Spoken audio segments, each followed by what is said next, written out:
Hey guys, welcome back to my channel. If you're new here, my name's Brittany.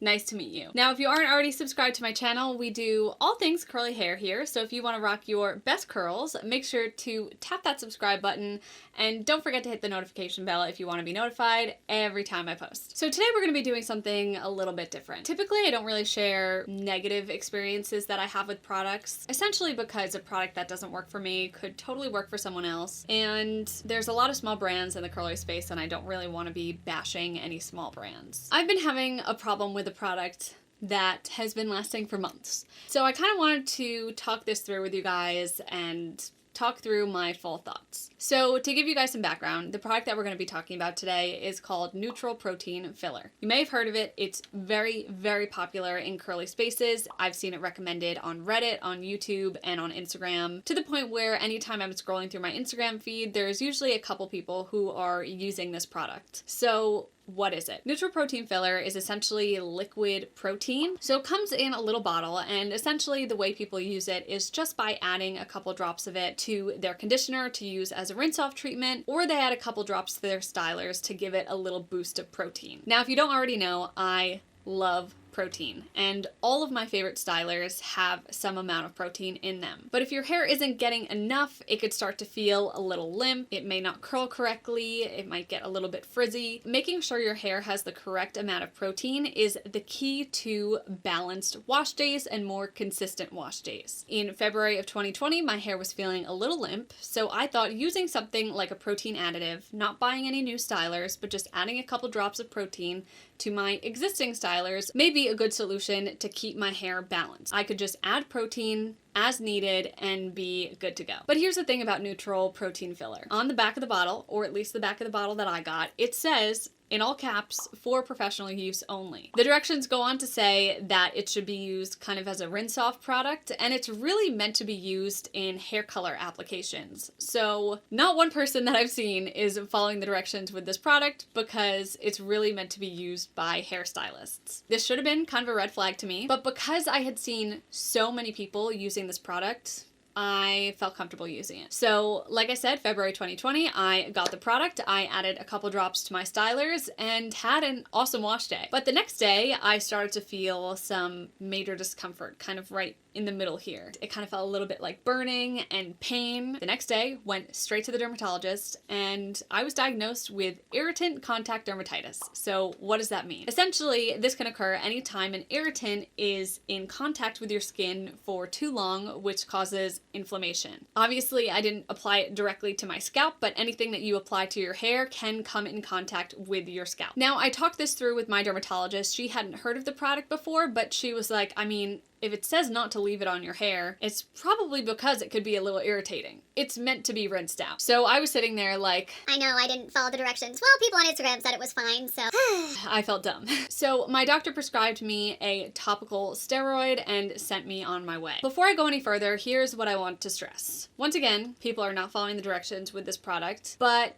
I am the only one so far that I've seen that has had some sort of reaction to this product. And the thing you have to know about hair care, skin care, any cosmetics is that really any product can give you some sort of reaction, obviously some more than others. So just because I had a reaction to this product does not mean you are going to have a reaction to this product. And like I mentioned, this is a very popular product to use in the curly world. If you do want to use it, sure, at your own risk, but also keep in mind that once again, everyone is different, and just because I had a problem doesn't mean that you are. But my problems don't stop with contact dermatitis. So over time, my symptoms kind of started to evolve. I started to get tender scalp, so even though I had my hair down all the time, I constantly felt like I had just had my hair in a very tight bun. I would get not really itchiness, but just discomfort in certain areas of my scalp, especially if I was working out. But over time, these symptoms continued to evolve, and eventually I started getting flakes right in the middle of my head. So this was around April, May time period. So I went to the dermatologist again, and my doctor told me that what can happen sometimes with irritant contact dermatitis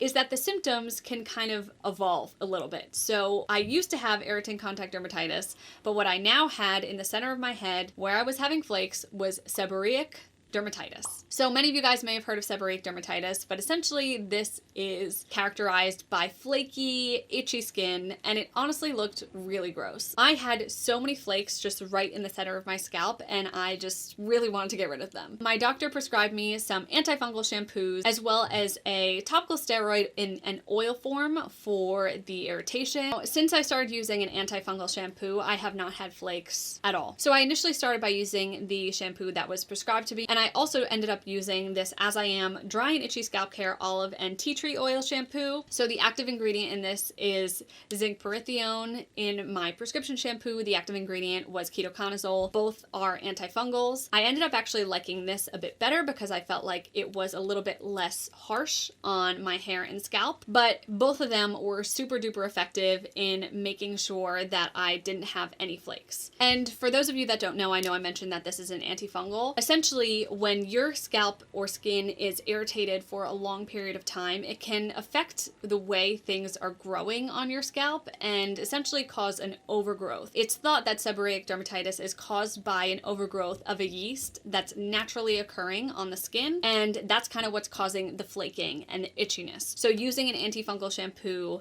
helps so much. Since I don't have this issue all over my head, what I was noticing when I was washing with these sort of shampoos is that I wasn't getting my best hair days. So what I ended up asking my dermatologist about, which was totally fine, was kind of a different way to use these shampoos. So essentially what I do is 5 to 10 minutes before I get in the shower, I apply the shampoo to the problem area, rub it in. Then once I get in the shower, I rinse and apply a normal shampoo that I would typically use and go about my day. So this has kind of given me better wash days than just using this on its own, and has also ensured that I could use this every single wash day. So I wash 3 to 4 times a week. I put this on my scalp 3 to 4 times a week. I never have to choose between using this or a different shampoo. I use this every time I wash. So like I mentioned, the flakes have subsided. So gonna show my before and after on the screen. So it's gonna be a close-up of my scalp. If you don't want to see that, close your eyes now. I'll tell you when to open them. So here's my before and after, and this is from literally one wash. And since this wash, I have not had flakes at all. Open your eyes now.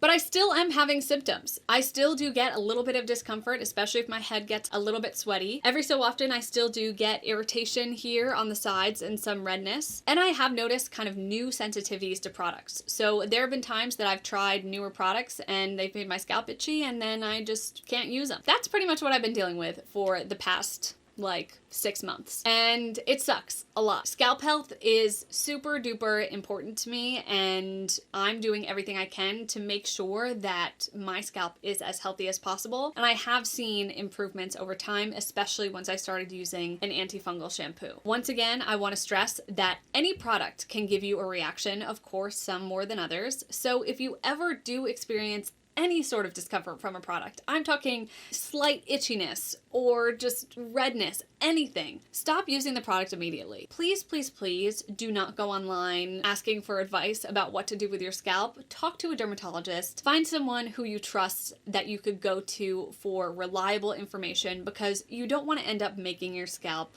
worse and potentially leading to further issues like hair loss, say. So I hope this kind of clears things up for you guys on what's been going on with me the last couple months. And of course, I don't mean to scare anyone with my experience, but my dermatologist was kind of like, why did you use a product that says professional use only on it? Hey guys, editing Brittany here. The one thing I actually forgot to mention is, what am I using now? That Nutriprotein filler obviously didn't work out for me. The protein treatment that I've absolutely been loving is the Mender by Botanica Beauty. I'm gonna link it down in the description box below. This is a treatment that I use about once a month or so, and it works so well, and obviously is meant for at-home, non-professional use. So highly recommend it. And I actually just picked up a bunch more products from this brand, so hoping to talk more about them on this channel soon, but just wanted to let you know. So back to the video. That's what's been going on with me. So I hope you guys have a great rest of your day, night, whatever time it is, and I'll talk to you guys soon.